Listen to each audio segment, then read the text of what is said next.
కుక్క ఒక కుక్క ఒకటి అక్కడికి వచ్చింది. మహాభారతానికి ఒక గమ్మత్తు ఉంది. కుక్క పాత్రతో ప్రారంభం, చిట్ట చివర మళ్ళీ ఓ కుక్క, మధ్యలో మహాభారతాన్ని మలుపు తిప్పింది ఓ కుక్క. అసలు మహాభారతాన్ని అంతటినీ మలుపు తిప్పేసింది ఓ కుక్కే. ఏకలవ్యుడు కుక్క నోట్లో 6 బాణాలు కొట్టుండకపోతే భారతం ఓలా ఉండుండేది. కాబట్టి ఆ కుక్కే భారతాన్ని అంత తిప్పింది. అదో విచిత్రం, కుక్క పాత్రకే భారతానికి అంత దగ్గర. రామాయణంలో కుక్క మాంసం గురించి ఎక్కువ ప్రస్తావన చేయబడుతుంది.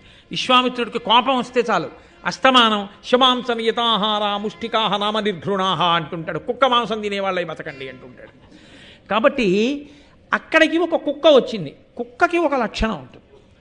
కుక్క ఇంట్లో ఉండకూడదు అని అనరు. కుక్క ఉండవచ్చు ఇంట్లో, కానీ కుక్క రాజద్వారం దాటి లోపలికి కానీ వచ్చిందనుకోండి, దేవతలు మీ ఇంట పూజాగృహంలో ఉన్నటువంటి దేవతలు ఆ రోజు ఉపవాసం ఉండిపోతారు, అన్నం తినరు. దేవతలు ఉపవాసం ఉండిపోయినటువంటి క్షోభ యజమానిని కట్టి కొడుపుతుంది, ఎప్పుడో అప్పుడు బాధిస్తుంది. అది జాతక చక్రం చూస్తే దొరికేదేం కాదు, ఆ ఉపాసన బలం ఉన్న వాళ్ళకి తెలుస్తుంది.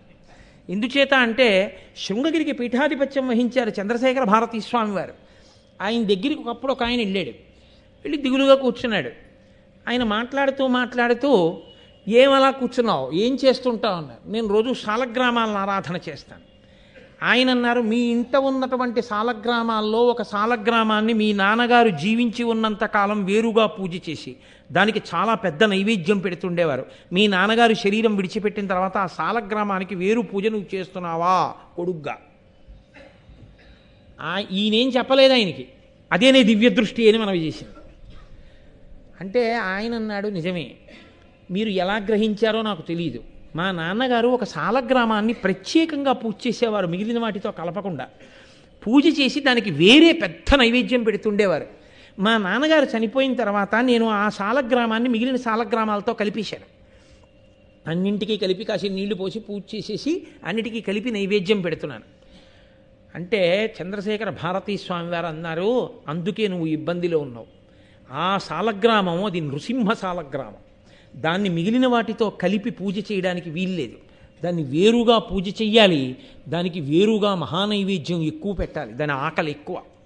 నువ్వు అలా పెట్టని కారణం చేత నీ ఇంటి పూజామందిరంలో ఆకలితో ఉండిపోయిన నృసింహ సాలగ్రామం యొక్క వ్యధ నిన్ను కట్టి కుడుపుతోంది, అందుకు బాధపడుతున్నావు. ఇంటికి వెళ్ళి నృసింహ సాలగ్రామాన్ని వేరు చేసి పూజ చేసి పెద్దగా నైవేద్యం పెట్టడం మొదలుపెట్టు అన్నారు. ఆరాధన తెలిసి ఉండాలి, సరిగా ఉండాలి, విగ్రహం ఎంత ఉండాలో తెలిసి ఉండాలి, పెద్దలను అడిగి పూజామందిరంలో పెట్టుకోవాలి. ఇప్పుడు నేను ఈ మాట అన్నానని ఆ తర్వాత ఇంకా అనేక ప్రశ్నలతో నా దగ్గరికి దయచేసి రాకండి. కొన్ని లేనిపోని ఉపద్రవాలు తెచ్చుకోవడం అవుతుంది. కాబట్టి అలా చేయకపోతే ఏమవుతుందంటే, ఇంట ఆకలితో ఉన్నవాడు ఏడుస్తూ కూర్చుంటే ఎంత ప్రమాదం వస్తుందో, సీతమ్మ తల్లి ఏడుస్తూ కూర్చున్నటువంటి ఆ కన్నీటి బిందువు భూమి మీద పడితే భూమి అంతా కాలిపోతుంది. ఆ కన్నీటి బిందువుకు కారణమైన రాక్షసుల్ని కాలుద్దామని యశోకవన్నిం జనకత్మజాయాం ఆదాయతే నైవ దదాహలంకాం, ఆ కన్నీటి బిందువే అగ్నిహోత్రంగా తీసుకెళ్ళి పెట్టారు ఆంజనేయ స్వామి. అంతే, లంక కాలిపోయింది. ఒక్కొక్కరి కన్నీటి బిందువు, ఒక్కొక్కరి బాధ, ఒక్కొక్కరి క్షోభ కట్టి కుడిపేస్తాయి. అది మీకు జాతక చక్రానికి కూడా అందేదిగా ఉండదు ఒక్కొక్క దోషం. అటువంటి దోషాన్ని పట్టగలిగిన వాళ్ళు మళ్ళీ ఒక మహాత్ముడైనటువంటి వాడు మాత్రమే తన అంతర్దృష్టి చేత తెలుసుకోగలుగుతాడు. అది అందరికీ సాధ్యం కాదు. అటువంటి మహాత్ములు అంత తేలిగ్గా అన్ని వేళలా లభ్యమై మన గురించి మాట్లాడడానికి అవకాశం ఉండవచ్చు, ఉండకపోవచ్చు. కాబట్టి చేసే పని జాగ్రత్తగా చెయ్యవలసి ఉంటుంది. కాబట్టి మహాభారతంలో ఒక కుక్క గురించి ప్రస్తావన చేశారు అంటే అంత తేలికగా మీరు స్వీకరించకూడదు. కుక్క పరమ పవిత్రమైన ప్రాంగణమునందు ప్రవేశించరాదు. అది మీ పెంపుడు కుక్కవచ్చు, కానీ మీరు భారతం వినడానికి రావచ్చేమో, దానికి వాకింగ్ అయిపోతుంది కదా అని దాన్ని పట్టుకుని గుళ్ళోకి మాత్రం రాకూడదు. అది దోషభూయిష్టం. దాన్ని పట్టుకుని జనులు తిరగని ప్రదేశంలో తిరగాలి. అంతేకాని అబ్బే ఏం చేయదండి, అబ్బే ఏం మీకు తెలుసు, పక్కన వెళ్తున్న వాడిని ఎప్పుడో కరిచింది, వాడు అలాగే వెనకాల ఉంటాడు. అవతల ఏదో వెళ్ళవలసిన వేళ అయిపోతున్న దీని పక్క నుంచి ఎడితే కరుస్తుందేమో అని చెప్పుకోలేక నలుగురిలో దాని వెనకాతలే మెల్లగా వెడుతుంటాడు భయపడి. అయితే పక్క సందులోకి పోతాడు పనున్నా లేకపోయినా. ఈ రోడ్డు మీద తిప్పడం ఏంటి? ఎవరూ లేని చోట తిప్పాలి అలాంటి దాన్ని తీసుకెళ్తే.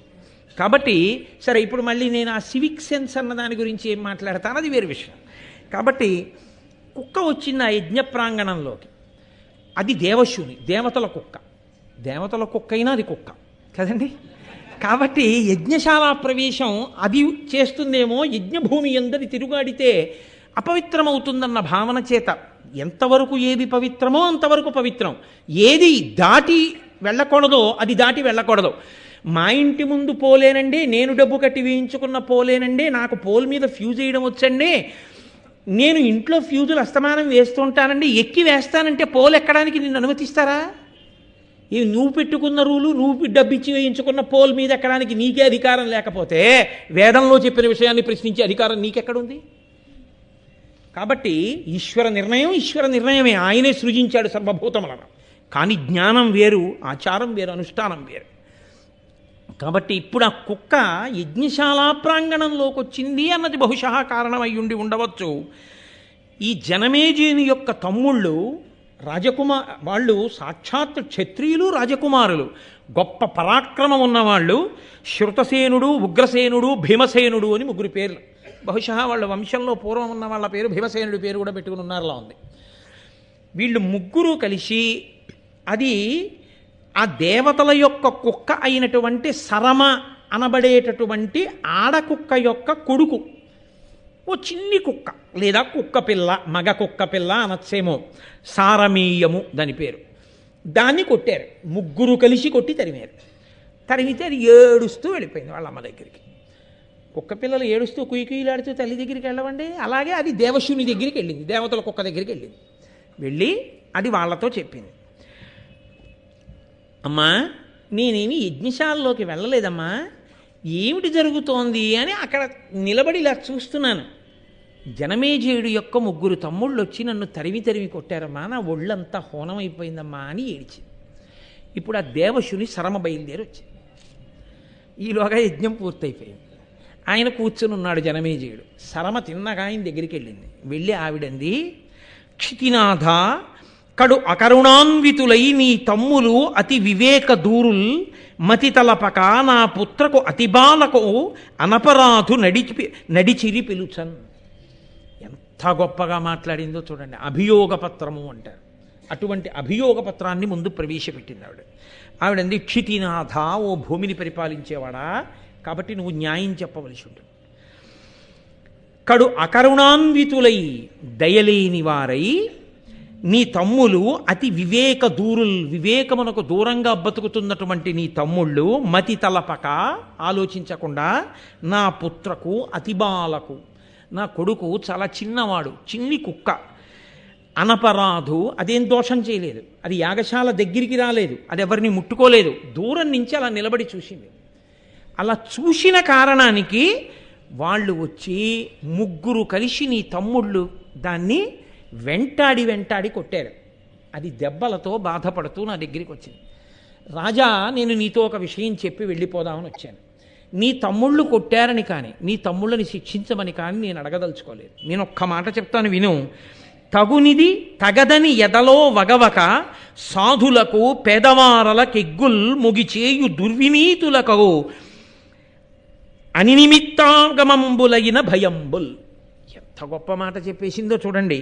తగునిది తగదని ఎదలో వగవక, ఈ పని చెయ్యొచ్చు, ఈ పని చెయ్యకూడదు అని మనసులో ఆలోచన చెయ్యకుండా సాధులకు, భగవంతుణ్ణి నమ్ముకుని బ్రతికేటటువంటి సాధుపురుషుల దగ్గర, పేదవారల బలహీనులైనటువంటి వారి దగ్గర ఎగ్గుల్ముగి చేయు దుర్వినీతులకు, వాళ్ళు ఏం చేస్తారులే అని భగవద్భక్తి కలిగినటువంటి వాడు ఓర్చుకుంటాడు.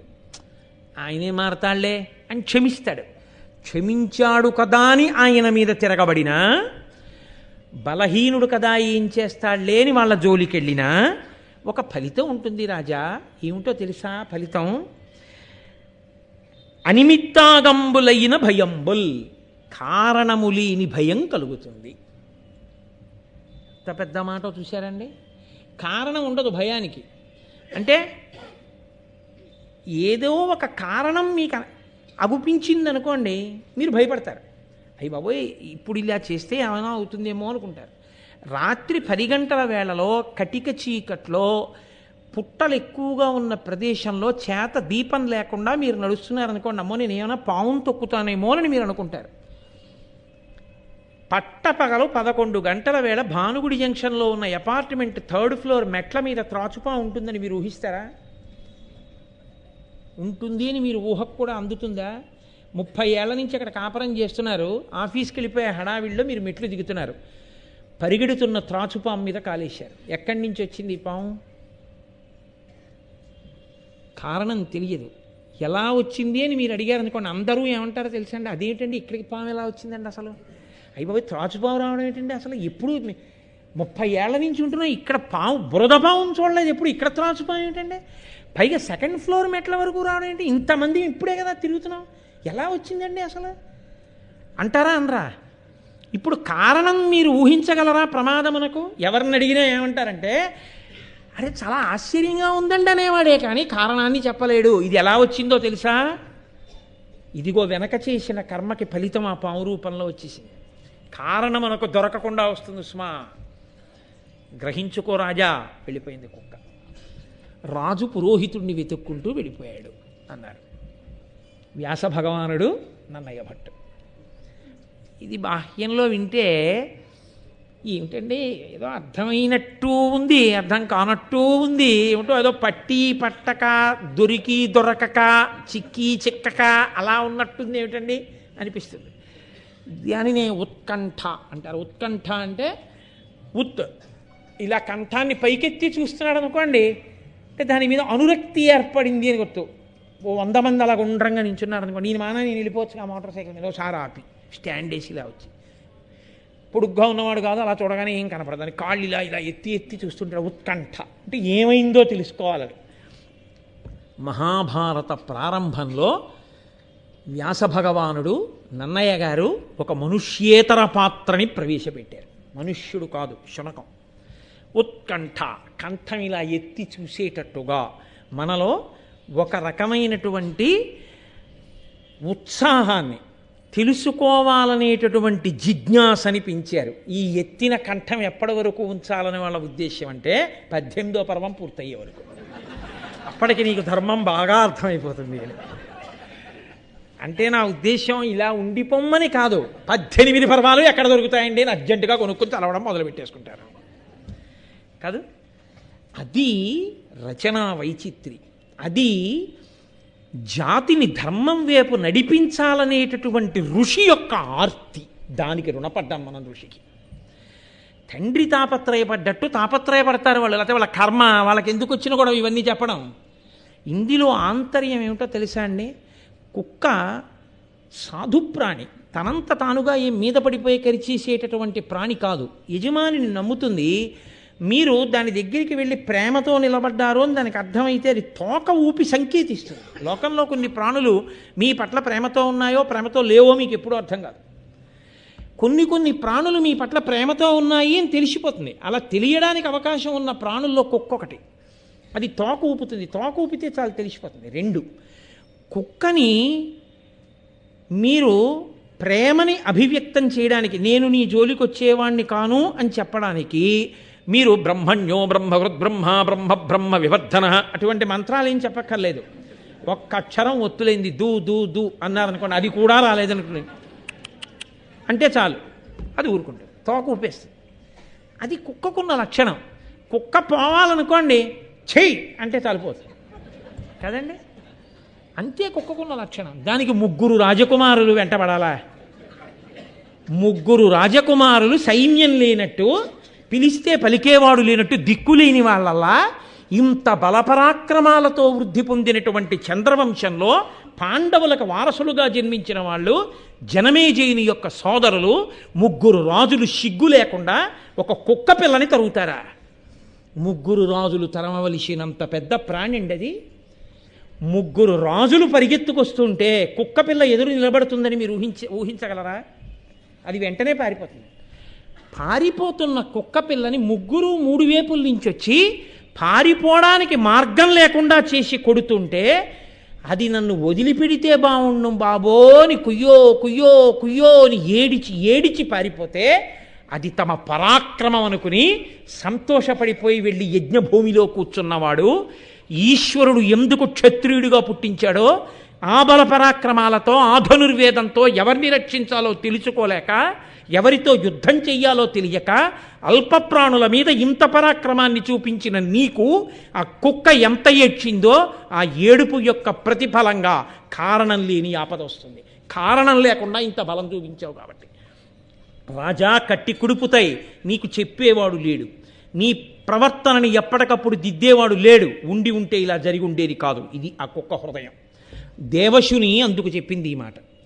కాబట్టి ఈ ఘట్టం కేవలం మహాభారతంలో ఆనాటిదని మీరు అనుకోకండి. మీరు సమాజంలో ఎప్పుడు ఎక్కడికి వెళ్ళి నిలబడండి, మీరు ముగ్గురి మధ్య ఉంటారు ఎప్పుడు. ఒకటి మీకన్నా తక్కువ వాళ్ళు, రెండు మీతో సమానులు, మూడు మీకన్నా అధికులు. ఈ ముగ్గురితో కాకుండా నాలుగోవాడు మీకు ఉండడు. ఏ ప్రాణి ముందు మీరు వెళ్ళి నిలబడినా ఒకటి మీతో సమానం అయి ఉండాలి, రెండు మీకన్నా అధికమై ఉండాలి, మూడు మీకన్నా తక్కువై ఉండాలి. మీకన్నా తక్కువ ప్రాణి కనబడితే కలియబడడం అధికారుల దగ్గర నుంచి ఉంటుంది ఈ లక్షణం. ఆయన పాపం ఎక్కువగా మాట్లాడేవాడు కాదు, చెప్పిన పని చేసుకుపోతాడు. అంటే ఊళ్ళో పని అంతా ఆయనకి అప్పచెప్తాడు. వాడు కాగితం ఇస్తే కలియబడతాడు, వాడు జోలికి వెళ్ళరు. ఈ పరిస్థితి మీరు చూడాలా. భారతం ఆనాటి నుంచి ఈనాటి వరకు ఉన్న వ్యవస్థలో దోషాన్ని తప్పు పట్టింది. అందుకను కూర్చున్నది ఆ కుర్చీలో. ఎవడు చెయ్యవలసిన పనిని చేయించడానికి కూర్చున్నావు. నీ చేతకానితనానికి పని చేసేవాడా పాడవలసిన వాడు. కాబట్టి నీకన్నా తక్కువ వాడు కనపడితే కలియబడకూడదు. నీతో సమానులు కనపడితే వీడు వృద్ధిలోకి రావాలని కోరుకోవాలి. నీకన్నా అధికుడు కనపడితే ఈర్ష్య పడకూడదు. వారు ఎంత సాధన చేస్తే ఈ స్థితిని పొందారో వారి దగ్గర తెలుసుకుని నేను కూడా ఆ స్థితిని పొందాలనుకోవాలి. పెద్దవారిని చూసినప్పుడు వచ్చే అసూయని పూజ్య భావనతో గెలవాలి.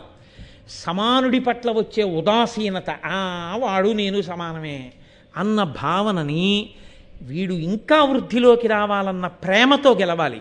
నీకన్నా తక్కువ వాడిని చూసినప్పుడు వాడే పాటి అనడం కాదు, వాడు కూడా ఈశ్వరుడి అనుగ్రహంతో ఒకనాడు గొప్ప స్థితిని పొందుతాడు. వాణ్ణి గౌరవించడం చేత నేను ఈ స్థితిలో నిలబడగలుగుతాను తప్ప వాణ్ణి అగౌరవపరిస్తే నేను దిగజారిపోతానని నువ్వు తెలుసుకుని ఉండాలి.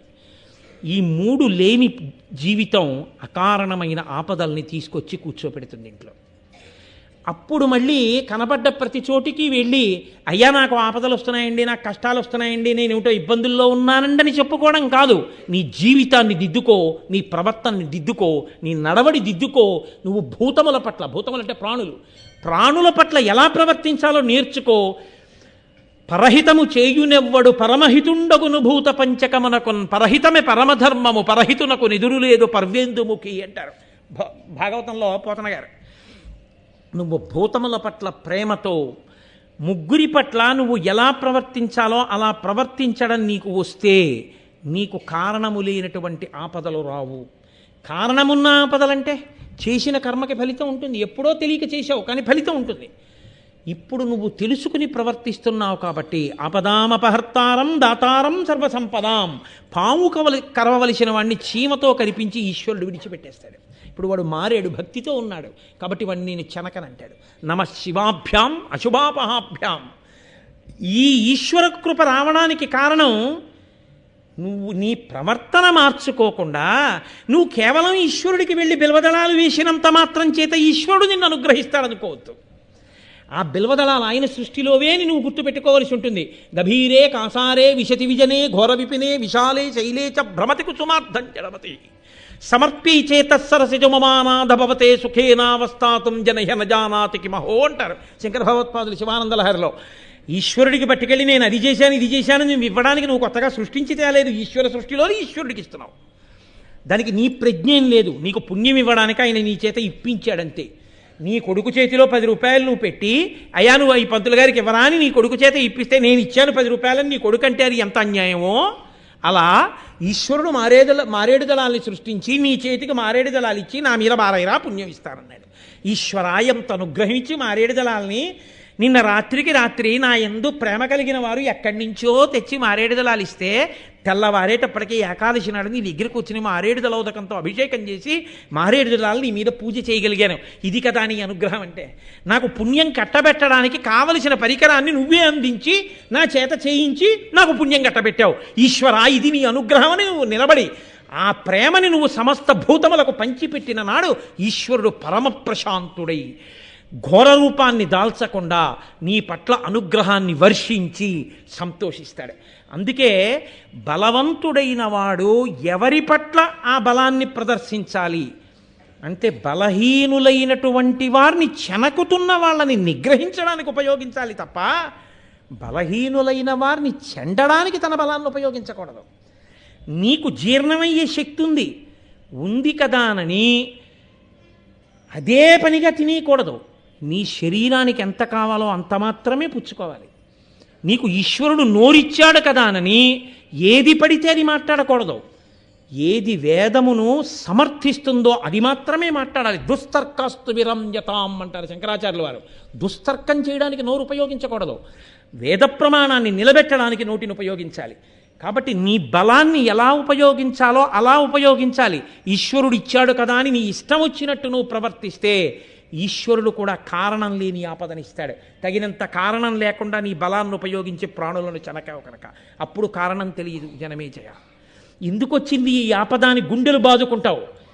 వెళ్ళి జాతక చక్రం చూపిస్తేను చెయ్యి చూపిస్తేను చూసి చెప్పడానికి ఏం ఉండదు. గ్రహాలన్నీ ఉండవలసిన స్థానంలో ఉంటాయి, నువ్వే లేవు ఉండవలసినటువంటి ప్రవర్తనలో. కాబట్టి కారణం లేని ఆపద రాకుండా ఉండాలంటే తగినంత కారణం లేకుండా నీ బలాన్ని ప్రయోగించే స్థితి నుంచి నిన్ను నువ్వు రక్షించుకో. నేను కాదు కదా చేసిందంటావేమో, క్షితినాథ, నీ రాజ్యంలో ఉన్నవాళ్ళు చేసే తప్పులకి రాజుగా నువ్వే బాధ్యుడవు. కాబట్టి నువ్వు ఈ వ్యవస్థని చక్కబరచవలసిన పూచి నీ మీద ఉంది. లేకపోతే ఆపదల పాలవుతావు. చంద్రవంశంలో పుట్టావు, ధర్మాత్ముడివి, 4 మంచి మాటలు చెప్పాలనిపించింది, నేను ఊరుకోవచ్చు, కానీ ఆపద వస్తుంది. ఇంకా ఇలాంటి తప్పులు జరపకుండా మంచి మాట చెప్తే మంచివాడవైతే వింటావు. మంచితనం నీలో లేకపోతే వినేయ అంటారు శంకరాచార్యుల వారు. విని మార్చుకునే సంస్కార బలం నీకు లేకపోతే అహంకారం అడ్డొచ్చి తిరగబడతావు. అది నీ పతనమునకు హేతు అవుతుంది. కాబట్టి నువ్వేం చేస్తావో నీ ఇష్టం. నీ సంస్కారానికి వదిలేశానన్నది శేషం. పైకి చెప్పకుండా పూర్తి చేసి ఇంత చిన్న పద్యాన్ని మాత్రమే చెప్పి, ఇంత చిన్న పద్యాన్ని అనగా ఒక గొప్ప సూక్తిని, అది ఆనాడు భారతంలో జనమేజయుడికి కాదు, ఆనాటి నుండి ఈనాటి వరకు సనాతన ధర్మంలో ఉన్న మనకందరికీ కూడా హితమును చెప్పడమే. అందుకే మహాభారతంలో చెప్పని ధర్మం లేదు. భూతకారుణ్యము అన్నదానికన్నా ధర్మం ఇంకా లోకంలో లేదు. అందుకే మొట్టమొదట మాట్లాడుతూనే మహాభారతంలో ఈ భూతకారుణ్యమునకు సంబంధించిన ఘట్టంతో ప్రారంభం చేశారు. కాబట్టి జనమేజయుడి ఆస్థానంలో జరిగినటువంటి ఈ విశేషాన్ని నీకు నేను వివరణ చేశానయ్యా అన్నారు. అన్న తర్వాత మహానుభావుడైనటువంటి జనమేజయుడు ఆలోచించాడు. ఆయన వెంటనే పురోహితుణ్ణి అన్వేషిస్తూ బయలుదేరాడు. ఈ పురోహితుణ్ణి అన్వేషిస్తూ బయలుదేరడము అన్న ఘట్టం ఒక్క భారతంలో ఇక్కడే కాదు, పాండవులతో ఒకానొకప్పుడు, మీకు ఆదిపర్వంలోనే ఒక చోట వస్తుంది, అప్పుడు నేను పూర్తిగా వివరణ చేస్తాను. ఒక గంధర్వుడు చెప్తాడు, మీకు పురోహితుడు లేని కారణం చేత ఇలా ఇబ్బందులు కలుగుతున్నాయి, పురోహితుణ్ణి ఎంచుకోండి అంటాడు. కాబట్టి జనమేజయుడు వెంటనే పురోహితుణ్ణి నిర్ణయించుకోవడానికి బయలుదేరాడు. పురోహితుడు అన్న మాటకు అర్థం ఏమిటో తెలుసా అండి? పురము యొక్క హితమును కోరువాడు. రాజు ప్రజా సంక్షేమాన్ని కోరి తన భుజబలంతో రక్షిస్తాడు. పురోహితుడు రాజును ఆశ్రయించిన వాళ్ళు తప్పులు చేయకుండా ఆ తప్పుల ఫలితంగా రాజుకి ఆపద, రాజు ఆపద రూపం పేరుతో ప్రజలకు ఆపద రాకుండా ఎప్పటికప్పుడు రాజు యొక్క రక్షణ కోరి రాజు యొక్క నడవడిని పరిశీలించి ఎప్పటికప్పుడు కారణం చెప్తూ మార్గం చెప్తూ జరగరాని దోషములు జరిగితే రాజు వరకు కూడా తేకుండా ప్రాయశ్చిత్త కర్మలు ఆచరించి తాను గొప్ప భక్తుడై నిరంతరము ఈశ్వరుణ్ణి ధ్యానం చేస్తూ అగ్నిహోత్రంలో హవిస్సులిస్తూ హోమకార్యం చేస్తూ పురమ యొక్క హితము కొరకు తన తపస్సుని ధారపోసి ఆ అక్షతలు పట్టుకుని వచ్చి లోకా సమస్తా సుఖినోభవంతు అంటూ సింహాసనం మీద కూర్చున్న రాజు యొక్క తల మీద అక్షతలు వేసి పెడుతూ ఉంటాడు. అటువంటి పురోహితుడు ఎక్కడున్నాడో ఆ పురోహితుడు ఉన్న చోట రాజుకి తెలిసి కాని తెలియక కాని చిన్న చిన్న అపరాధములు జరిగినా అవి సర్దుకుని విజయం కలుగుతుంది. అది పురోహితుని యొక్క గొప్పతనం. అందుకే పురోహితుడు లేకుండా ఉండరు. కుటుంబమే కాదు, ఆ సాంప్రదాయం రాచరికం దగ్గర నుంచే కాదు, ఇంటి పురోహితుడు అంటారు. ఆయన సత్యనారాయణ వ్రతం చేయిస్తేనే ఆయనకి పంచెల చాప పెట్టక్కర్లేదు. పండక్కి బట్టలు కొనుక్కున్నప్పుడు ఇంటి పురోహితుడికి కూడా ఓ పంచెల చాప కొని పట్టుకెళ్ళి ఆయనకి ఇచ్చి ఒక నమస్కారం చేస్తాడు. ఎందుకని అంటే ఆయన ఓ పూజ చేసుకుంటున్నా, ఓ హోమం చేసుకుంటున్నా, ఆయన కాశీ వెళ్ళి విశ్వేశ్వరుడికి అభిషేకం చేసుకుంటున్నా, పాపం నా ఇందు ప్రీతి కలిగిన వాడు ఆ కుటుంబం అంతా నన్ను నమ్ముకునుంది, ఆయన మళ్ళీ మళ్ళీ నా దగ్గరికి వచ్చేటప్పుడు, ఏమండి మీరు ఇంటి బ్రహ్మగారు, ఇదిగో మీ చలవ కన్యాదానం చేసేశాను, బాలసార ఇదిగో మనవడు పుట్టాడు, బాలసార ముహూర్తం ఎప్పుడు పెడతారు అని, నా మనవరాలు పుట్టింది, మనవరాలకి పేరు ఎప్పుడు పెడదాం, అన్నప్రాసన ఎప్పుడు చేద్దాం అని ఇంటి తోరణం విప్పడానికి వీలు లేకుండా తోరణం మీద తోరణం తోరణం మీద తోరణం కడుతూ శుభకార్యాలకి నేను వెళ్ళి యాజకత్వం వహించగలిగినటువంటి అదృష్టం యజమానికి పట్టాలి, పాపం నన్ను నమ్ముకుని ఉన్నాడని ఆయన కాశీ వెళ్ళి విశ్వనాథుని యొక్క శివలింగాన్ని మీద కాశీని నీళ్లు పోసేటప్పుడు మిమ్మల్ని స్మరిస్తాడు. ఆయన మిమ్మల్ని స్మరించాడు కాబట్టి ఆ కారణం చేత మీరు చేస్తున్న చిన్న చితక దోషాలుంటే సర్దుకుంటాయి పురోహితుడుంటే. అందుకని ఇంటి పురోహితుడు, ఇంటి చాకలి అని దేవతాంశ సంభూతులు వాళ్ళందరూ. చాకలి స్పృశిస్తే చాలు దోషం పోతుంది. కాబట్టి వారిని గౌరవిస్తారు శాస్త్రంలో. ఏ శుభకార్యం జరిగినా వారిని పిలిచి, ఓ నైవేద్యాలు పెడితే వారిని పిలిచి చక్కగా ప్రసాదం ఇచ్చి బట్టలు పెట్టి ఎంతో మర్యాదగా ప్రవర్తిస్తారు. అందరినీ కూడగలుపుని తీసుకెళ్ళగలిగినటువంటి స్థితిని దేవాలయ వ్యవస్థగా ఆవిష్కరించింది సనాతన ధర్మం. కాబట్టి ఒక పురోహితుణ్ణి వెతుక్కోవాలి. నేను యజ్ఞం చేస్తూ కూర్చున్నాను, యజ్ఞశాలలో ఇది జరిగింది, శరమ వచ్చి చెప్పే వరకు నాకు తెలియలేదు. ఇలాంటివి జరగకుండా ఉండాలి అంటే నా చాటున కూడా సరి అయిన మాటలు చెప్పి కాపాడగలిగిన ఒక పురోహితుడు కావాలి. ఇప్పుడు పురోహితుడిని వెతుక్కోవడానికి ఏ మంత్రినో పిలిచి ఓ పురోహితుడిని చూడండి అని పంపించలేదు, తాను బయలుదేరాడు. ఒక మర్యాద అని ఒక మాట ఉంటుంది. మీరు చూడండి, సభకి ఆధ్యక్షము అని ఒక మాట ఉంటుంది. ఆధ్యక్షం వహించేటటువంటి వ్యక్తి సభలో పెద్దరికాన్ని వహిస్తాడు. ఆయన్ని మాత్రమే మనం ఆహ్వానిస్తాం, మిగిలిన వాళ్ళని ఆహ్వానిస్తాం. ఈనాటి సభకి ఫలానా వారిని అధ్యక్షత వహించవలసిందిగా కోరుతున్నాం, వారికి ఫలానా వారు పూలదండ వేస్తారు. మిగిలిన వాళ్ళని పిలిచి మిగిలిన సభా కార్యక్రమాన్ని అధ్యక్షుల వారు నడిపిస్తారు. వీరు అధ్యక్షం వహిస్తారు అని చెప్పి వారిని కూర్చోబెట్టి మీరు వెళ్ళిపోయి అన్నీ మీరే జరిగేస్తుంటే, మీరే పిలిచేస్తుంటే, మీరే మాట్లాడేస్తుంటే ఈయనెందుకు? అలా నామమాత్రావశిష్టంగా కూర్చోబెట్టరు సనాతన ధర్మంలో. ఆయన సభని నడిపిస్తాడు. ఆయన ఎవరెంతసేపు మాట్లాడాలో చెప్తాడు. ఆయన సభ పూర్తయిపోయిందని ప్రకటిస్తాడు. అధ్యక్షుడు సభని పూర్తయిపోయిందని ప్రకటించాడంటే ఆ సభ పూర్తయిపోయిందని గుర్తు. సభాధ్యక్షుడు ఉండేది ఎందుకు అంటే తాను మాట్లాడడానికి కాదు, ఎవరు ఎంత మాట్లాడాలో చెప్పి సభను నడిపించడానికి. కాబట్టి మీరు ఆ భారతంలో ఎదర చూస్తారు, సభాధ్యక్ష పదవి గురించి ఎంత గొప్పగా మాట్లాడతారో మీరు చూద్దురు. కానీ నిజంగా అందుకే అన్నారు, భారతంలో లేని ధర్మం ఎక్కడుంది, భారతం సమస్త ధర్మముల సమాహారము.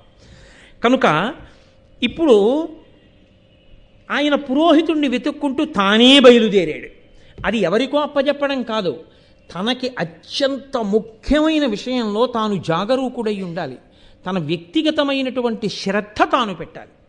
పెట్టి తాను ఎంచుకోవలసి ఉంటుంది. కొన్ని కొన్ని విషయాలు ఇతరుల మీద విడిచిపెట్టేసేవి కావు. నీ ఆకలి తీరడానికి నువ్వే అన్నం తినడం ఎటువంటిదో, నీ దాహం తీరడానికి నువ్వే నీళ్లు తాగడం ఎటువంటిదో, నీ అభ్యున్నతి కొరకు నువ్వే చేసుకోవలసిన పనులు కొన్ని ఉంటాయి.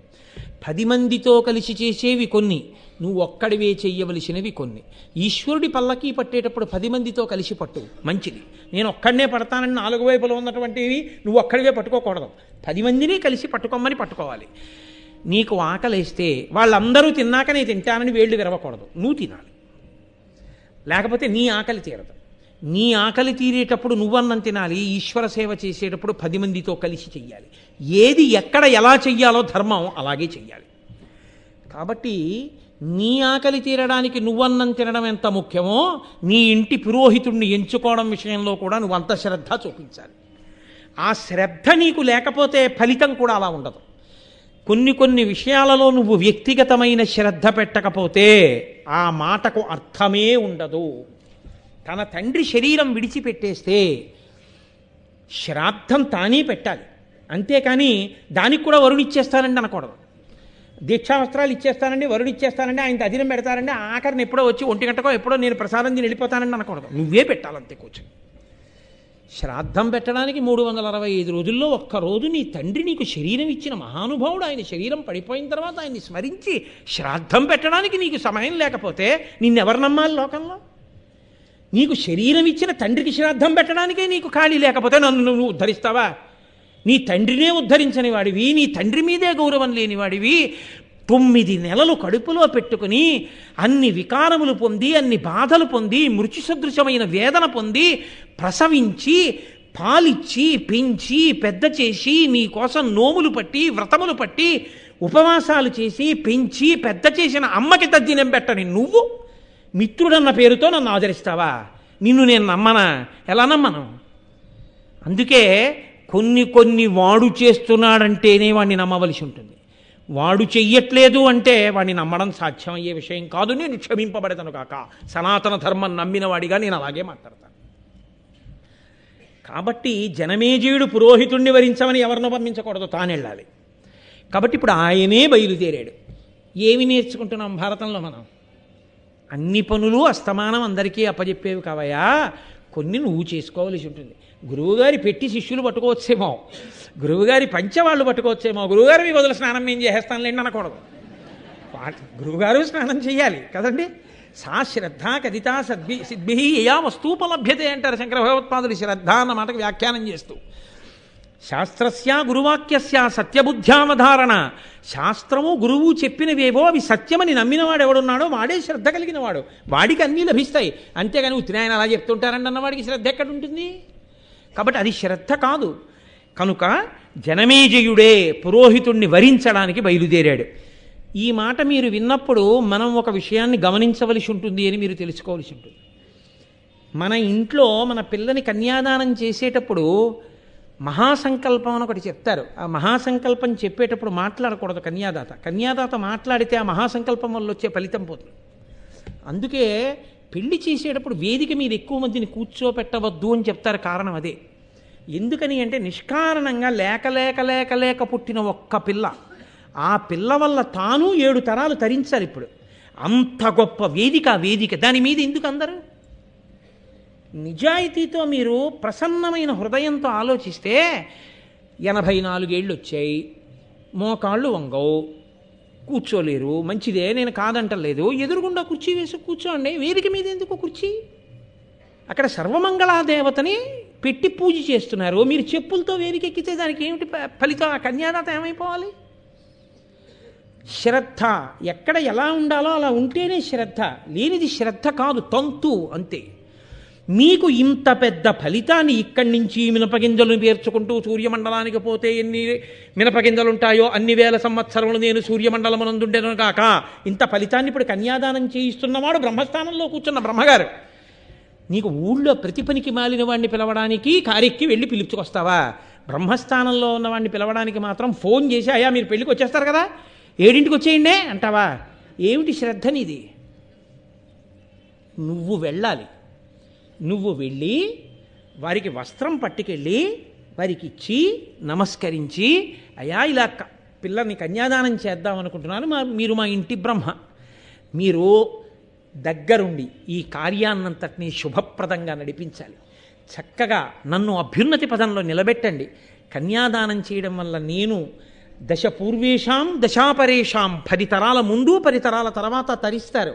అపురూపమైనటువంటి అవకాశం ఉన్నదొక్క పిల్ల. ఆ కన్యాదానం దాటితే ఇహ చేయడానికి అధికారం లేదు. కాబట్టి నాతో మర్యాదగా కన్యాదానం చేయించండి అని వేడుకోవలసింది ముందెవరిని? బ్రహ్మస్థానంలో కూర్చున్న వాళ్ళని. 56 మాటలు మగపెళ్లి వారింటికి వెళ్ళడానికి నీకు ఖాళీ ఉంది, అయిందానికి కాందానికి మాట్లాడడానికి. నేను మన్నింపబడేదను కాక. నీకు బ్రహ్మస్థానంలో ఉన్నవాడిని వెళ్ళి వరించి నమస్కరించి రావడానికి నీకు ఖాళీ లేదా? రామాయణం చదవండి, వశిష్ఠుడైతే ఎలా వరించాడు? మహాభారతం చూడండి, జనమేజయుడైతే పురోహితుడిని ఎలా వరించాడో. నీ అభ్యున్నతి కావాలనుకున్నప్పుడు బ్రహ్మస్థానంలో కూర్చున్నవాడు దోషం చేసినా నీ శ్రద్ధ వల్ల నీకు ఫలితం వచ్చేస్తుంది. నువ్వు శ్రద్ధగా కూర్చోగలిగి ఉండాలి, నువ్వు ఇచ్చే గౌరవం నువ్వు ఇవ్వగలిగి ఉండాలి. కాబట్టి మహానుభావుడు జనమేజయుడు స్వయంగా బయలుదేరాడు. బయలుదేరి ఆ నదీ తీరంలో చూస్తున్నాడు. ఎందుకు నదీ తీరం దగ్గరికి వెళ్ళాలి? కావాలంటే ఏం ఊళ్ళల్లోకి వెళ్ళి వెతుక్కోకూడదేంటి? కాదు, నదీ తీరము ఎక్కడున్నదో అక్కడ పర్ణశాలలు వేసుకుని ఉంటారు. ఎందుకని అంటే తెల్లవారుజామునే వెళ్ళి ఆ నదిలో స్నానం చేసుకుని, మధ్యాహ్నం వెళ్ళి స్నానం చేసి సంధ్యావందనం చేసుకుని, సాయంకాలం వెళ్ళి స్నానం చేసి సంధ్యావందనం చేసుకుని, 1కి 10 మార్లు ఆ పవిత్ర నది యందు స్నానం చేస్తూ సంకల్పం చెప్పుకుని చక్కగా వచ్చి కూర్చుని, నీరు ఎక్కడుంటుందో అక్కడే ధర్మకార్యాచరణ సాధ్యం అవుతుంది. ఆచమనం చెయ్యాలి, అన్నీ బాగున్నాయి. ఇచ్చిన విడిది అద్భుతమైన విడిది. బయట నుంచి మినరల్ వాటర్ బాటిల్ తెచ్చుకుంటేనే నీళ్ళు ఒక్కటే దొరకవు, స్నానం కూడా ఉండదు. ఎందుకది? పక్కన నది ప్రవహిస్తోంది, చాలు నువ్వు తరించిపోయావు. అందుకే బాలకాండలో రాముడు విశ్వామిత్రుడితో కలిసి వెళితే, మహానుభావ బ్రహ్మన్ గురువర్య, ఇక్కడ దగ్గరలో నది ప్రవహిస్తోంది, మీరు ఇక్కడ ఉందురుగానంటాడు. ఎవరికి ఎక్కడ ఆవాసం ఇవ్వాలో తెలిసి ఉండాలి, ఎవరి హృదయాన్ని బట్టి వాళ్ళకి ఇవ్వాలి. కాబట్టి ఆ నదీ తీరంలో ఉంటారు మహాత్ములు, ఆ అనుష్ఠానం తెలుసున్న వాళ్ళు. వాళ్ళు ఆ అనుష్ఠానం అంటే ప్రాణం వాళ్ళకి. వాళ్ళ మనసులు పరిపక్వమై వాళ్ళు చేసిన సత్కర్మల చేత రాజ్యాన్ని, ప్రభువుని రక్షించాలని కోరుకుంటారు. ఎందుకని కోరుకుంటారు? అదొక ధర్మ విశేషం. మళ్ళీ ఒక్కొక్కరికి ఒక్కొక్క లక్షణం. క్షత్రియుడు మంచం మీద చచ్చిపోకూడదు, భూమి మీద చచ్చిపోకూడదు అంది శాస్త్రం. ఆయన యుద్ధభూమిలో చచ్చిపోయిన నాడే ఆయన జన్మకి సార్థకత అంది. ఆయన మాంసం తినవచ్చు అంది. ఎందుకు తినవచ్చు అంది ఆయన్ని? ఆయనకి బలం ఉండాలి. ఆయనకి బలం ఎందుకు ఉండాలి? నేను భారతం కాలం నాటి విశేషాలని మీకు వివరణ చేస్తున్నాను. ధర్మం ఎప్పటికీ ధర్మమే తప్ప ఈనాడు అలా యుద్ధాలు చేయమన్నది నా ప్రతిపాదన కాదు. కాబట్టి ధర్మం అలాగే మాట్లాడుతుంది. మాంసం తిను, దోషం లేదు. రామచంద్రమూర్తి తిన్నారు, దోషం లేదు. ఎందుకు మాంసం తిన్నాడు? శరీరము బలంగా ఉండాలి. ఇప్పుడు ఈ బలంగా ఉన్న శరీరం ఏం చెయ్యాలి? బలహీనుడైన వాణ్ణి చెనకుతున్న బలవంతుణ్ణి చెనకడానికి బలం ఉపయోగించాలి. కాబట్టి ఇప్పుడు అతను యుద్ధభూమికి వెళ్ళాలి. యుద్ధభూమిలో బలహీనుల్ని పాడి చేస్తున్న వేరొక బలవంతుణ్ణి చంపే ప్రయత్నంలో తాను చచ్చిపోయినా తన స్వధర్మంలో తాను చచ్చిపోయాడు. అందుకే వీరస్వర్గం ఇచ్చామన్నారు. తప్ప హింసని ప్రోత్సహించి కాదు, లోకధర్మాన్ని నిలబెట్టడం కోసం. కాబట్టి ఇప్పుడు ఇటువంటి వారందరూ నది ఒడ్డున ఎందుకుంటారు? వారెప్పుడూ ఒకటి కోరుకుంటుంటారు, బలవంతుడై ధర్మాత్ముడై యజ్ఞయాగాది క్రతువులు చేస్తూ లోకాన్ని రక్షించాలని కోరుకునే రాజు 10 కాలాలు బతికుండాలని కోరుకుంటారు. అటువంటి వాడు, అయ్యా తెలిసో తెలియకో దోషాలు జరిగిపోతున్నాయి, రేపు కారణం తెలియని ఆపద వస్తుంది, ఎవరు రక్షిస్తారు? కాబట్టి నువ్వు పురోహితుడిగా వచ్చి నన్ను కాపాడాలని అడిగితే రాగలిగినటువంటి హృదయ సంస్కార బలం ఉన్నవాడు అక్కడ ఉంటాడు. అక్కడ వెతుక్కోవాలి. ఎక్కడ ఇది వెతుక్కోవాలో అక్కడ వెతుక్కోవాలి. అంతేగాని ఒక వస్తువు కోసం ఇంకో చోట వెతక్కూడదు కదా. కాబట్టి నది ఒడ్డుకి వెళ్ళాడు. అంటే ఏ మహాత్ములు ఉండే చోటుకి వెళ్ళినప్పుడు ఎక్కడ ఎలా ప్రవర్తించాలో, ఎలా వెతుక్కోవాలో, ఎలా మాట్లాడాలో, దేని వలన నువ్వు అభ్యున్నతిని పొందుతావో, నీకు దొరికే ఒక వస్తువు నీ జన్మని ఎలా తరింపచేస్తుందో ఒక్కొక్క నాడు మహాభారతం మీకు వివరణ చేస్తోంది, నాకు వివరణ చేస్తోంది కదండి. ఇలా మహాభారతం ఎప్పటికయ్యే నాదిపరం ఒకటైనా. కాబట్టి సరే, ఎప్పుడైతే ఏమి ఏకశబ్ద సమ్యజ్ఞాత సృష్ట ప్రయుక్త స్వర్గే లోకే కామదుగ్భవతి, ఒక్క మాట సంతోషంగా చెప్పుకున్నది సమస్త కామ్యములను వర్షిస్తుంది. ఆయన అక్కడ ఉండేటటువంటి మునిపల్లె అంటే అక్కడ ఎవ్వరూ కూడా సౌకర్యముతో పెద్ద భోగములతో కూడినటువంటి ప్రాంగణములను కట్టుకున్నవారు ఉండరు. అంటే రక్షణ వ్యవస్థ ధీటుగా ఏర్పాటు చేసుకున్నవారు ఉండరు. వైదికముగా ఉంటాయి అక్కడ ఉన్నవి. వైదికముగా అంటే మీరు ఒక్కటే గుర్తుపెట్టుకోవాల్సి ఉంటుంది. ఇప్పట్లో మీకు వెంటనే అర్థమైపోవాలి అంటే ఆర్సీసీతో స్ట్రక్చర్స్ లాంటివి ఉండవు అని మీరు గుర్తుపెట్టుకోవాలి. అంటే రాతితో చేసిన నిర్మాణములు కానీ, మట్టిని కాల్చి చేసిన నిర్మాణములు కానీ వాళ్ళకు ఉండవు. పల్లెటూరు అన్న చోట చూడండి, అన్ని పాకలు పందిళ్ళు ఉంటాయి. వాళ్ళు ఏం చేస్తారు? మట్టి, పృథివీ శివస్వరూపం, దాన్ని కాల్చరు. సనాతన ధర్మంలో మట్టిని కాల్చడం గొప్ప దోషం. కాల్చిన మట్టితో కూడిన ఇంటిలో ఉండడం అంతకన్నా దోషం. అందుకే పూర్వం అందరూ ఏం చేసేవారంటే వెదురు బద్దలు నాటి పచ్చిమట్టిని కలిపి ఆ పచ్చి మట్టిని మెత్తి గోడలుగా చేసుకుని, ఇప్పుడు పిట్టగోడలు ఎంత ఉంటాయో అంత ఎత్తు గోడలు కట్టుకుని దాని లోపలికి చూస్తే ఎత్తుకుపోవడానికి ఏమి ఉండవు. ఆయన బాగా వేదం చెప్పిన చోట ఇచ్చిన పెద్దంచు పంచోట ఆరేసుకుని విడిచిపోతుంటాడు అంతే. ఆయనకి ఇంకో 2 పంచెలు ఉంటే ఇంకోళ్ళకి ఇచ్చేస్తాడు. ఆయన దగ్గర ఎత్తుకుపోవడానికి కూడా ఎవడన్నా వచ్చాడనుకోండి, నమచ్చోరాయచ శిష్యాయచ ఫేన్యాయచ సకత్యాయచ ప్రవాహ్యాయచ, దొంగ రూపంలో ఈశ్వరుడు వచ్చాడని మురిసిపోతాడు. కాబట్టి ఇప్పుడు ఆయనకి పెద్ద రక్షణ వ్యవస్థ, బీరువాలు, తాళాలు, సేఫ్లు, లాకర్లు ఆయనకు అక్కర్లేదు. ఓ దండెం మడిబట్ట, పెరట్లో నదీ స్నానం, ఇంట్లో వెదురుతో చేయబడినటువంటి ఒక పూజామందిరం, దాని మీద ఈశ్వరుడు, ఆయనకి 4 కుండలు, వాటిలో నీళ్లు, ఓ ఆవు, దాని పాలు, పెరుగు, నెయ్యి. అంత ఆ అరణ్యంలో ఉండేటటువంటి వాళ్ళు వచ్చి ఆయనకి నమస్కారం చేసి, పంతులు గారు అభిషేకం చేసుకోండి అని ఇచ్చిన తేనె, దొరికిన 2 పళ్ళు, గుండె నిండా ఈశ్వరుడు. వాళ్ళు సంతోషంగా పిట్టగోడం తెత్తుమట్టి, దాని మీద వెదురు కర్రలు, పైన ఆకులతో ఆచ్ఛాదన, చుట్టూ దేవుడి యొక్క మూర్తులు, అదంతా చక్కగా సున్నంతో పెట్టినటువంటి అందమైన ముగ్గులు, ఇంటి ముందంతా కూడా ముగ్గులు, చుట్టూ కట్టిన తోరణాలు. ఎంత అందంగా ఉందో వింటుంటే మనం అలా ఉంటే బాగుండేమో అనిపిస్తాం కదా. కాబట్టి మునిపల్లె అంటే వాళ్ళు అటువంటి వైదిక జీవనమునందున్నవారు, అంటే చదువుకోవడం ఒకటి, చేసేదొకటి కానివారు, చదువుకున్నదేదో అలాగే జీవిస్తున్నవారు కాదు. అటువంటి వారు అనుష్ఠానమునందున్నవారు, అనుష్ఠాన పర్యంతమునందు ధర్మము కలిగిన వారు. కాబట్టి రాజుని రక్షించడం కోసం తన యొక్క మంత్రశక్తిని ధారబొయ్యగలిగినటువంటి ఉదారుడు, పురము యొక్క హితమును కోరగలిగిన వాడిని అక్కడ వెతుకుతున్నాడు ఆయన మునిపల్లెలో. వెతకగా శృతశ్రవసుడు అనబడేటటువంటి ఒక వృద్ధ బ్రాహ్మణుడు ఆయనకి లభించాడు. ఆయన కుమారుడు ఉన్నాడు, ఆయన పేరు సోమశ్రవసుడు. కుమారుడు దిట్ట, మంచి బలం ఉన్నవాడు, గొప్ప తపస్వి, తండ్రి కాడని కాదు, కానీ తండ్రి కన్నా గొప్పవాడు కొడుకు. ఇది ఒక గమ్మత్తు. ఎప్పుడూ కూడా తండ్రి కోరుకునేది ఏంటంటే పుత్రాదిచ్చేత్ ప్రాజయం, కొడుకు చేతిలో ఓడిపోవాలని. కొడుకు చేతిలో ఓడిపోవడం అంటే 60 ఏళ్ళు వచ్చిన తర్వాత నాన్నగారిని తోసేసే కొడుకు పుట్టాలని కాదు, నాన్నగారికి ఎన్ని తెలుసో అంతకన్నా తెలుసున్నవాడై ఉండాలని. తెలిసి ఉండడం అంటే నాన్నగారు చేసిన మోసాల కన్నా మోసాలు తెలిసినవాడని కాదు, నాన్నగారికి తెలిసిన వైదిక ధర్మం కన్నా ధర్మం తెలిసినవాడని. మళ్ళీ ఇంకొక కోణంలో అన్వయం చేసి అటువంటి కొడుకు నాకు పుట్టాడని పొంగిపోవడాలు అవి ఉండకూడదు. కాబట్టి అటువంటి కొడుకుని కని మురిసిపోతున్నవాడు, లోకహితము కొరకు దానము చేయగలిగినవాడు, అప్పగించగలిగినవాడు, అటువంటి హృదయం ఉన్నవాడు వీళ్ళు. అది ఆ వంశం. అంత గొప్ప తండ్రి కొడుకులు. ఇప్పుడు కొడుకు దగ్గరికి వెళ్ళి అడగకూడదు, తండ్రి దగ్గరికి వెళ్ళి అడగాలి. నీవు ఏదైనా గట్టిగా మాట్లాడినా, మెల్లిగా మాట్లాడినా పెద్దవాళ్ళతో మాట్లాడాలి, పిల్లల జోలికి వెళ్ళకూడదు. కాబట్టి కొడుకుని అడిగేటప్పుడు ఆయన్ని వెళ్ళి అడిగేస్తే మా నాన్నగారిని వెళ్ళి అడిగిన తర్వాత ఇంకా ఒప్పుకోడైనా. రామచంద్రమూర్తికి ఆ శివధనస్సు భంగం చేయగానే జనక మహారాజు గారు గబగబా స్వర్ణకలశం పట్టుకుని వచ్చేసాడు, నీళ్లు కన్యాదానం చేసేస్తానయ్యా, సీతమ్మని ఇచ్చేస్తాను, శివధనస్సు భంగం చేశావు కదా అన్నాడు. రాముడు అన్నాడు, నేను క్షత్రియుణ్ణి కాబట్టి శివధనుర్భంగం చేశాను, నువ్వు పిల్లనిస్తానంటే బుచ్చేసుకోవడానికి నేను శివధనుర్భంగం చేయలేదు. నువ్వు పిల్లనిస్తే ఏమవుతుంది? నాకు పత్ని అవుతుంది. నాకు పత్నిగా ఎవరుండాలో నిర్ణయించవలసింది నేను కాదు, నువ్వు కాదు, ఇచ్చేస్తే బుచ్చుకోవడానికి. లోకంలో అందరూ ఆవిడ్ని పత్నిగా పొందాలనుకున్నారు. రాముడు అన్నాడు, నాకు పత్నిగా ఎవరుండాలో నిర్ణయించవలసిన వాడు నా తండ్రి దశరథ మహారాజు. నేను ఇక్కడ ఉంటాను, మా నాన్నగారికి కబురు చెయ్యి, మా నాన్నగారికి చెప్పు నీ వంశం గురించి. మా నాన్నగారికి సంతోషం కలిగిందనుకో, వస్తారాయన వచ్చి స్నాతకం చేసి రామా స్వీకరించు సీతని పత్నిగా అంటారు. మా నాన్నగారు అన్నారా, పాణిగ్రహణం చేస్తాను. మీ అందరూ చెప్పినా మా నాన్నగారు అనలేదా, నేను పుచ్చుకోను. తండ్రి ఎవరిని చెప్పాడో వాళ్ళని పత్నిగా స్వీకరిస్తాను. ఎందుకని?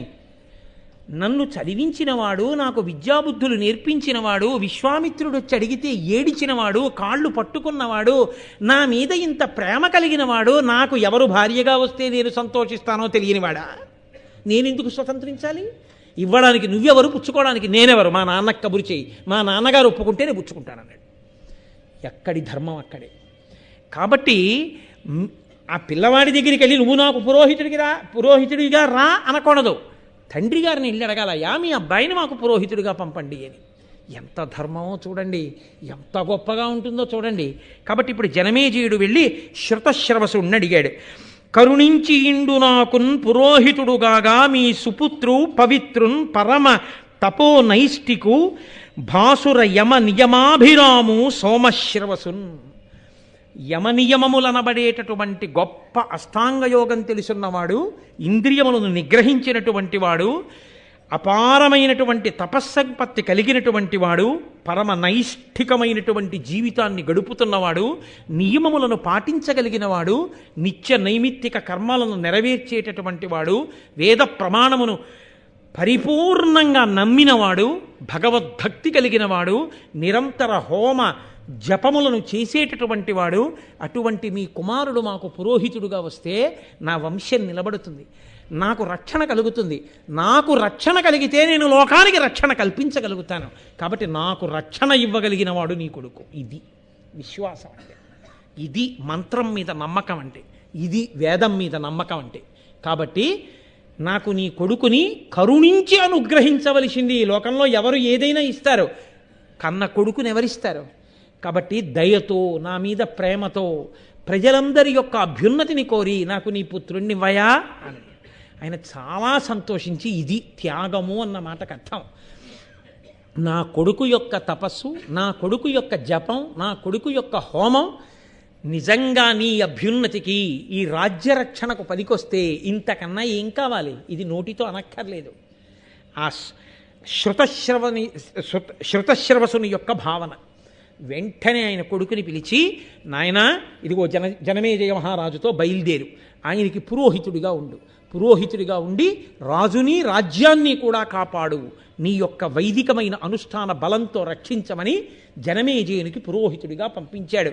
పురోహితుడితో కూడినటువంటి జనమేజయుడు సంతోషంగా రాజ్య పరిపాలన చేస్తున్నాడు అన్న దగ్గర ఇవాల్టి ఉపన్యాసాన్ని ఆపి, రేపటి రోజున అత్యద్భుతమైనటువంటి ఆఖ్యానం, ఉదంకోపాఖ్యానము అంటారు. అది ఇవాళ ప్రారంభం చేస్తే అయ్యేది కాదు. అందుకని రేపటి రోజున ఆ ఉదంకోపాఖ్యానాన్ని మీ అందరికీ మనవి చేస్తాను. కాబట్టి ఇవాల్టితో ఇప్పటికీ ఈ సభ పూర్తయినట్టుగా భావించి రేపు సాయంకాలం 6:30 మళ్ళీ కలుసుకుందాం. మంగళాశాసనపరై మదాచార్య పురోగమై సర్వైశ్చ పూర్వైరాచార్యై సత్కృతాయాస్తు మంగళం. మంగళం కోసలేంద్రాయ మహనీయ గుణాత్మనే చక్రవర్తి తనూజాయ సర్వభౌమాయ మంగళం. ఉమాకాంతాయ కాంతాయ కామితార్థప్రదాయినే శ్రీగిరీశాయ దేవాయ మలినాథాయ మంగళం. కరచరణకృతం వా కర్మవాక్కాయజం వా శ్రవణనైనజం వా మానసం వాపరాధం విహితం వా సర్వమేత్తక్షమస్వా శివ శివ కరుణాబ్ధే శ్రీ మహాదేవ శంభో. సర్వం శ్రీ ఉమామహేశ్వర పరబ్రహ్మార్పణమస్తు. స్వస్తి.